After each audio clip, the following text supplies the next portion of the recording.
Tiempos con Dios. Palabras y pensamientos del Padre. Algunas personas dicen tener fe, pero no están claros. ¿Fe en qué? ¿O fe en quién? Una cosa es tener fe en Dios y otra cosa es tener fe en tu fe. La fe en Dios es la que viene del fruto del Espíritu Santo, según lo dice Gálatas 5:22. Pero la fe en la fe es la que viene de tu criterio, de tu voluntad, de tu creencia propia. Es la fe de que lo que estoy pensando es correcto, lo que estoy haciendo es por allí, lo que yo quiero es lo que debe suceder, lo que yo pienso es lo que se debe hacer.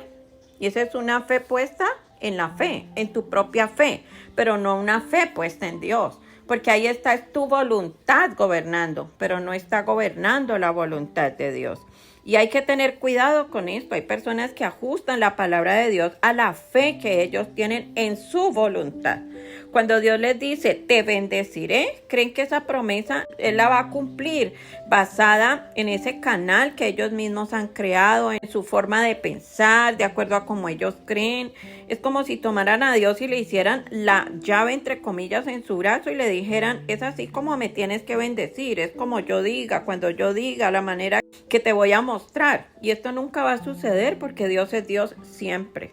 Saúl era un rey ungido por Dios. Los que llevan los mensajes todos los días con nosotros, que los están escuchando, hace unos mensajes atrás el Señor nos estaba hablando de la historia de Saúl cuando estaba enfrentando a Goliat. Y aquí termina el Señor redondeándonos ideas de quién era realmente Saúl. Era un rey ungido por Dios, sí, con promesas y bendiciones para empezar su reinado. Sin embargo, cuando Dios le dijo a Saúl, le dio una misión de que destruyera a los amalecitas, que no dejara a nadie con vida, ni siquiera al rey, que no tomara nada de sus pertenencias. Esto lo puedes leer en 1 Samuel 15, del 2 al 3. Saúl aparentemente fue obediente y salió a cumplir la orden de Dios, pero dejó vivo al rey Agag, que era el rey de los amalecitas, y preservó las ovejas, mejores vacas, los terneros más gordos, todo lo que era de valor, según el criterio de Saúl. El Señor le había dicho, mata todo, pero él no. Él dejó al rey vivo y dejó lo mejor de los rebaños, lo dejó vivo, no acabó con él. Cuando el profeta Samuel le hizo el justo reclamo de por qué no había cumplido lo que Dios le había ordenado, el rey Saúl sigue muy porfiado y necio en decir, claro que lo hice, yo lo cumplí, yo le obedecí al Señor, tal como me lo dijo. Y la excusa para haber preservado las ovejas, las vacas y todo lo demás era porque, según él, iba a hacer un sacrificio para el Señor. Está como el sacerdote Aarón, que al construir el becerro de oro dice, y habrá fiesta para Jehová. O sea, hace las cosas en desobediencia y después le quieren ofrecer un sacrificio a Dios, como quien dice, de esta manera tú me vas a dejar hacer lo que yo quiera, ¿cierto, Señor? Si yo te ofrezco un becerro de oro, si yo te hago sacrificios, si yo te ofrezco lo mejor ganado, si yo te doy los diezmos y las ofrendas, si yo regalo estos mercados allí, pongo allá, tú me vas a bendecir igual, ¿cierto, Señor? Aunque te desobedezca, aunque no haga tu voluntad, aunque haga las cosas mal hechas, igual como yo doy, como yo te ofrezco, entonces tú me tienes que dar a mí. Esa es la concepción con la que muchas personas caminan, en especial los religiosos, que levantan sus manos, aleluya, amén, van a los grupos, van a la iglesia, dicen creer en Dios, pero le llaman Señor, ¿y Señor de qué? Si no es el que maneja sus vidas, no es al quien le obedecen, no es el Señor realmente, no es el amo de sus vidas. Dos cosas vemos en el comportamiento de Saúl: su criterio y su justificación. Saúl decidió lo que era mejor de acuerdo a lo que él pensaba y también se justificó religiosamente diciendo, lo hago para Jehová o lo hago para el Señor. La sabiduría del profeta se basó en lo que se basa nuestra fe. Él le pregunta a Saúl, y está en 1 Samuel 15, del 22 al 23, ¿qué le agrada más al Señor? ¿Que se le ofrezcan holocaustos y sacrificios o que se obedezca lo que Él dice? El obedecer vale más que el sacrificio. escuche esto, el obedecer vale más que el sacrificio. El sacrificio para Dios no vale nada si no hay una obediencia que lo antecede. Y continúa diciendo, y el prestar atención más que la grasa de carneros. Cuando Dios nos habla hay que prestarle atención porque es Dios quien nos está hablando. No es el vecino, no es tu pareja, no es tu hijo, no es tu jefe siquiera. Yo creo que le prestamos más atención al jefe que ni a lo que Dios dice. Le prestamos mucha atención a muchas cosas, a muchas personas, pero no a Dios. Y dice, y prestar atención más que la grasa de carnero, o sea, más que el sacrificio y lo que me quieres dar. Dios no necesita de nada. Dios lo tiene todo, Él es el dueño de todo. Por eso los sacrificios a Él no lo mueven, no lo impresiona. A Él lo que lo impresiona es nuestra fe, nuestra obediencia. Continúa diciendo, la rebeldía es tan grave como la adivinación. La desobediencia es rebeldía. Y continúa diciendo, y como tú has rechazado la palabra del Señor, Él te ha rechazado como rey. La rebeldía a la disposición de Dios es un pecado como el de adivinación. Qué tremendo esto.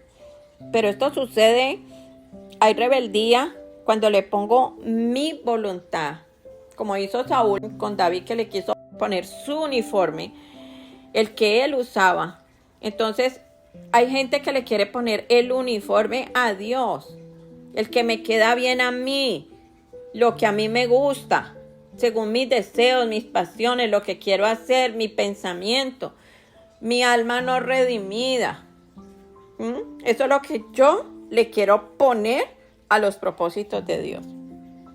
Él, o sea, Dios, soberano como es, no se rinde ante la voluntad de nadie. Pues es su voluntad la que se debe cumplir. Aunque esta voluntad te ponga en otra posición, aunque esta voluntad vaya en contra de tus pensamientos, aunque esta voluntad no esté acorde con tu cultura, aunque esta voluntad se salga de tus planes, aunque esta voluntad te incomode, aunque esta voluntad, ojo con lo que voy a decir, te haga morir. Y no estoy hablando de la muerte natural, estoy hablando de la muerte de tu carne, de la muerte de tus deseos, de todo lo que a ti te parece. David pudo vencer a Goliat porque caminó en la voluntad de Dios. No se dejó colocar el uniforme.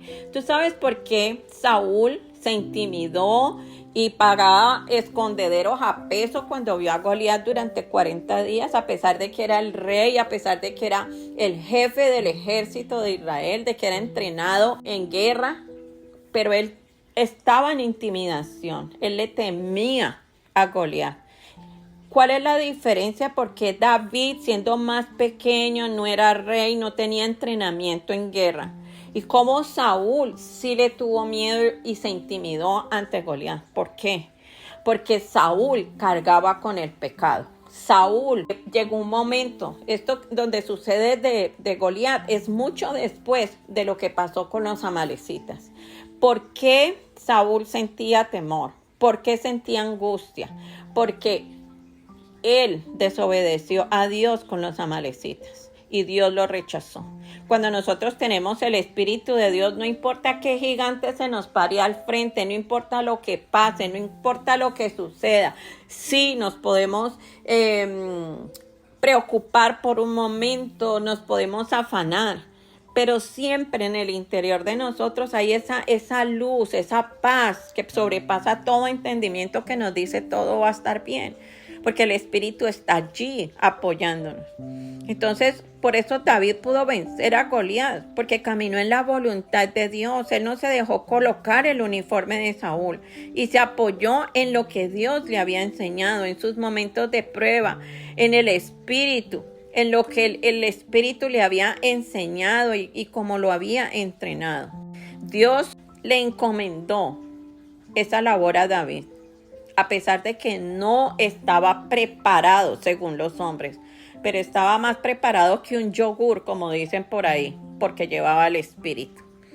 Y esa misión se cumple o se cumple, aunque Dios tenga que destruir al que nombró como rey y levantar a otro. Dios cumple su propósito.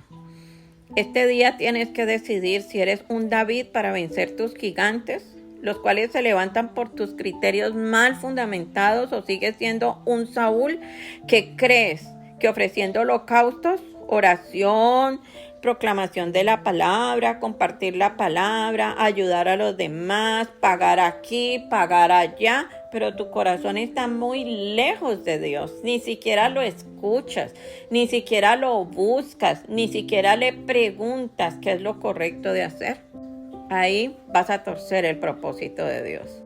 Estoy segura que Dios hoy te está confirmando tu propósito y que todos los Saúles que se levantan y todos los gigantes que amedrantan tu vida caerán ante ti y ocuparás el trono de tu destino. Tienes todo para ganar porque el Espíritu de Dios está delante de ti. A Él es que le tienes que tener fe. En Él es que tienes que fundamentar tu fe. Sobre Él es que tú tienes que construir tu fe. No sobre ti, no sobre lo que piensas, ni lo que sabes, ni lo que esperas, ni lo que quieres hacer. Que Dios te bendiga.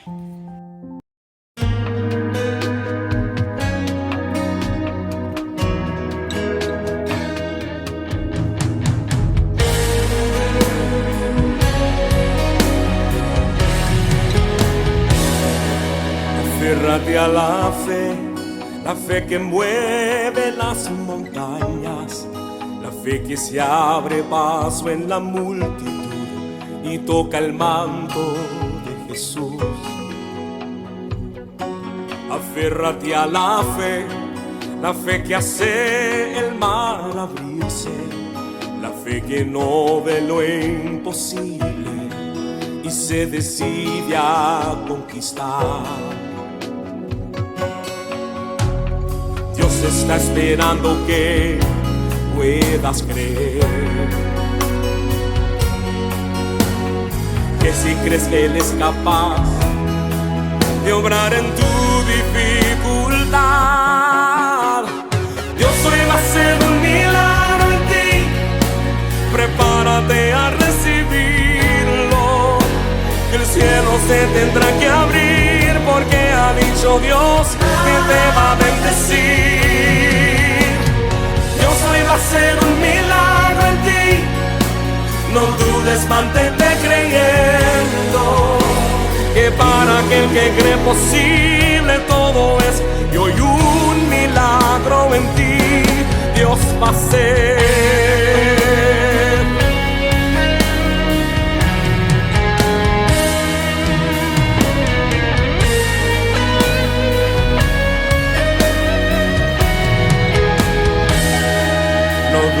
Solo cree, aunque contrario sople el viento, aunque tú pases por el fuego, Dios obrará a tu favor.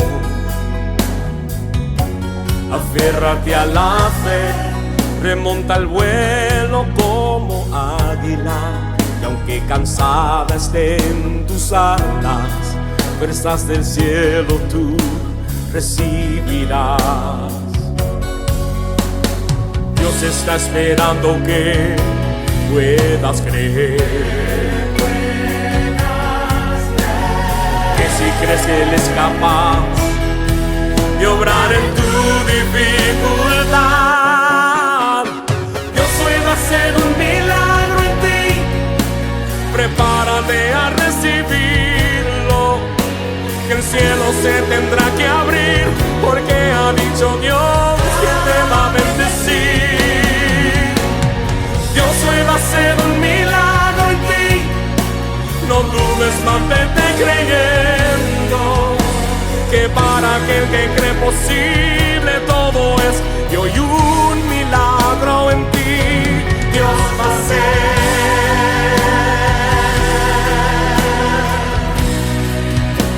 Milagro va a ser.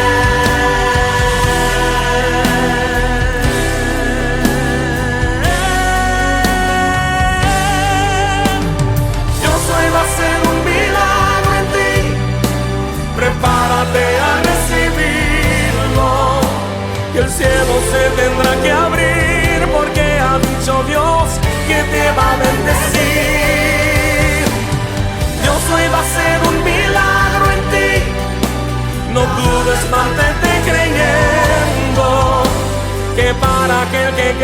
imposible todo es, y hoy un milagro en ti Dios va a hacer. Yo soy, va a ser un milagro en ti, prepárate a recibirlo, que el cielo se tendrá que abrir, porque ha dicho Dios que te va a bendecir. Dios hoy va a ser un milagro en ti, no dudes, mantente creyendo, que para aquel que cree posible